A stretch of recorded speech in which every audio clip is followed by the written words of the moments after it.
Hi, I'm Paige. I'm Naomi. Andy Farrar. Hi, I'm Emily. I'm Craig Hilton. And I'm a resident. And I'm a commuter.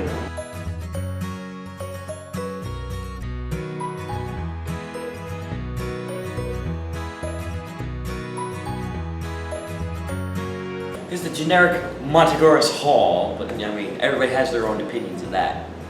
Sorry, Angela. But besides that, there's Regina's, Vincenzo's.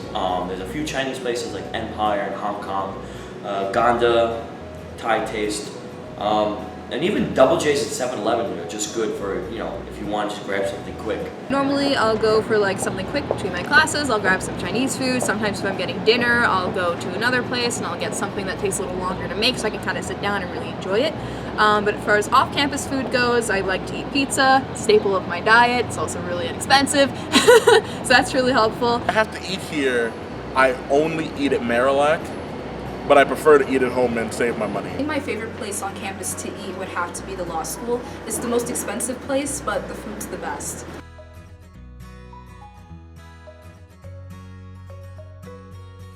Every day. I accidentally took 4 classes Tuesdays and Fridays, meaning I have 1 class Mondays and Thursdays, and 4 classes Tuesdays and Fridays. So Tuesday, my day starts at 9:05 and I get off at 6:30, and it just makes me want to stay in bed. Well, I live far and getting here is rough, so some days I wake up and I'm like, dude, I'm so tired.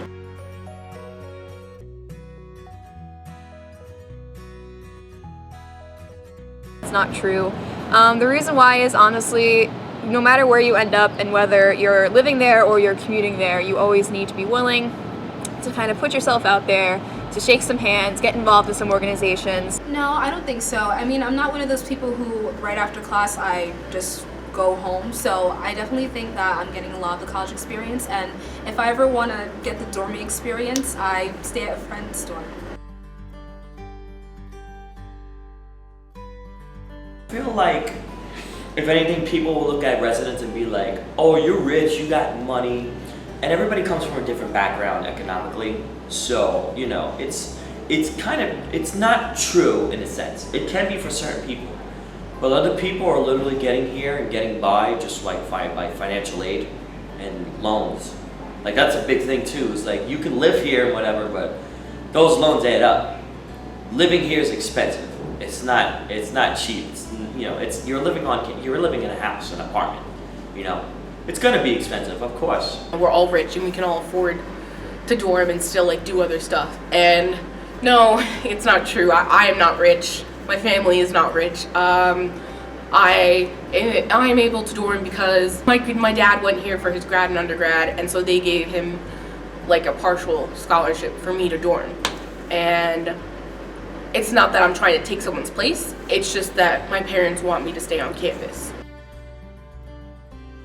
We're not involved in that. We don't care about what's going on campus. Meanwhile, I think I know more commuters who care about what's going on campus than resident students, so I don't think that's true. That we are very organized and we have our things together, but in reality we have no idea what we're doing, just like everybody else. I think most people think commuters don't know where things are on campus, and I don't. But a lot of my friends are commuters, and they know a bunch about the campus that I don't. So good for them. Don't judge people based on how they travel.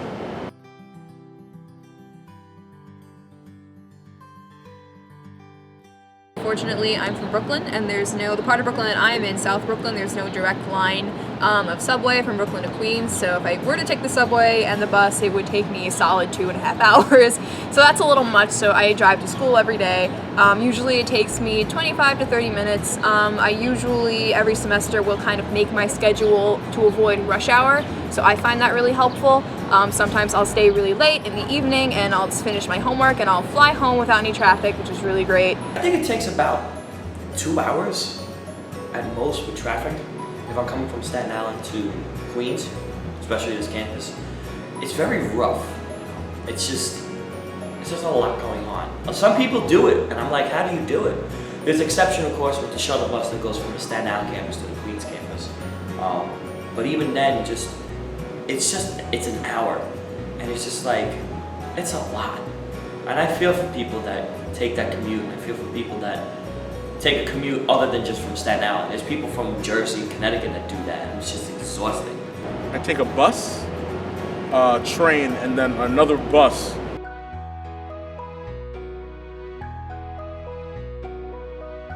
I would have to say commuter friends.